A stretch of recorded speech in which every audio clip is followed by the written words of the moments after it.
The Buttonwood Agreement shaped the course of Wall Street for the last 200 years, and now it lies at the center of the cause of Wall Street's death. Wall Street is dead, and this is why it died.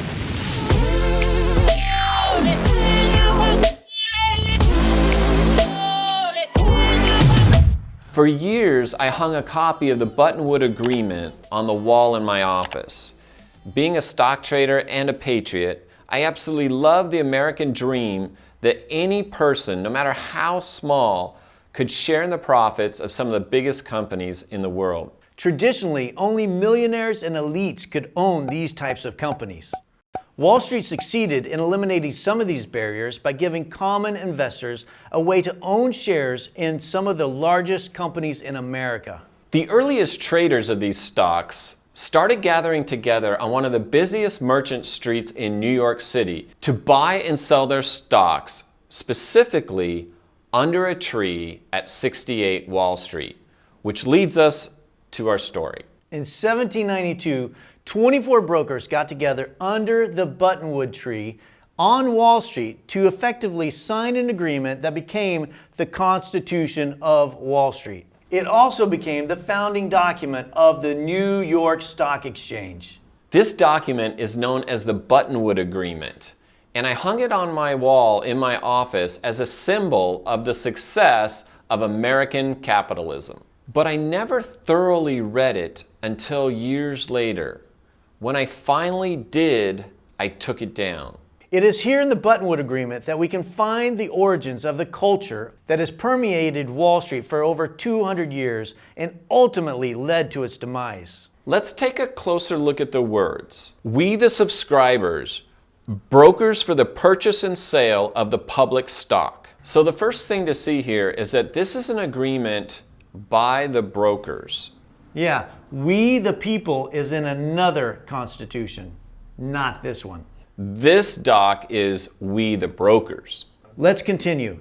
Do hereby solemnly promise and pledge ourselves to each other. So the second thing I'd like to point out is that this is an agreement by brokers for brokers. Is this a pledge to investors to put investors' interests first? Hardly. This is a pledge by brokers to each other. Sounds like the good old boys club to me. That we will not buy or sell from this day for any person whatsoever any kind of public stock at a less rate than 1/4% commission on the specie value. So the third thing this agreement puts into place is commission price fixing. These brokers pledge that they wouldn't undercut each other by charging lower commissions. How is that in the best interest of the investor? Right. Clearly the terms of this agreement protected the brokers. There's no mention of investors here. And that we will give preference to each other in our negotiations. Okay, if it wasn't crystal clear yet, they nail it down here. The founding document of the New York Stock Exchange created a preferential trading system for brokers, not investors. Preference to each other? This voids equal access. Where's the even playing field for the investor? In the testimony whereof we have set our hands this 17th day of May at New York, 1792. Then these 24 brokers signed as subscribers to this agreement.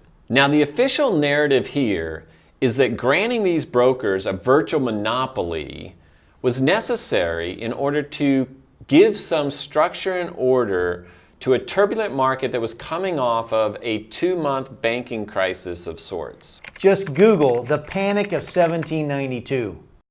So requiring these brokers to give preference to each other was actually, according to the narrative, in our best interest, not theirs. Really? How does that benefit the investor?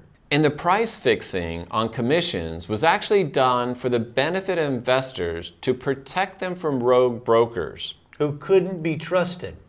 Like most official narratives, this all sounds good, but it's not what the language of the document actually says. If the Buttonwood Agreement was designed to protect investors, you would actually see that somewhere written in the document. And it simply isn't there. I'm pressing the BS button on this one. In fact, this is the BS button, the origin of our BS button. BS stands for the Buttonwood Society. So this is when the good old boys network of elites and institutions put their interests first and then pretend they are doing it for the sake of everyone else. Wall Street was clearly set up in favor of the brokers and institutions right from the beginning. There was never an even playing field for investors. So if you ever come away from Wall Street feeling a little used, there's a good reason for that. Unlike our We the People Constitution, the founding document of Wall Street was set up by the broker, for the broker, of the broker. It set up a preferential financial system of trading negotiations and commissions that favored the broker at the expense of the investor. Ultimately, brokers were given a monopoly on one of the greatest financial institutions ever set up in the history of mankind. And the age of the broker has lasted over 200 years. The good news is that the age of the broker is now officially dead. The age of the investor is here, and investors have an opportunity to rewrite the Buttonwood Agreement for the investor, by the investor. More on this in future episodes. Here is proof Wall Street is dead. Number 1. The New York Stock Exchange is empty. The traders have also left the floor. It's virtually empty. It's now mainly used for media ops and when new listings happen. Photo ops. Number 2. The internet broke Wall Street's monopoly on information. Before the internet, you needed a Bloomberg terminal to get information on specific companies. Once the internet came out, the information was accessible to anyone. Number 3. Most brokers and institutions have stopped creating value for the investors, and this is the final stage of a business cycle for a company. Number 4. Free trading is here. Institutions are now giving away their core product in order to stay relevant. What's Wall Street's core product? All you have to do is look back to the Buttonwood tree. What did they do there? They traded and charged commissions for it. Now that's free. This is the behavior of a company that no longer understands how to create value for its clients and has to resort to wholesale giveaways before the closeout signs go up. Number 5. Index funds and automated investment plans are replacing Wall Street. Index funds and automated investment plans are replacing Wall Street. These are super exciting times, and we're going to walk you through them.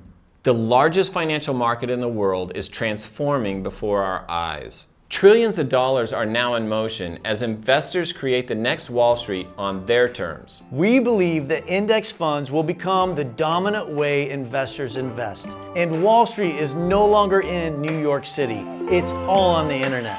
I'm Todd. I'm Mike. And we are the Index Boys. Okay, we'll go to this.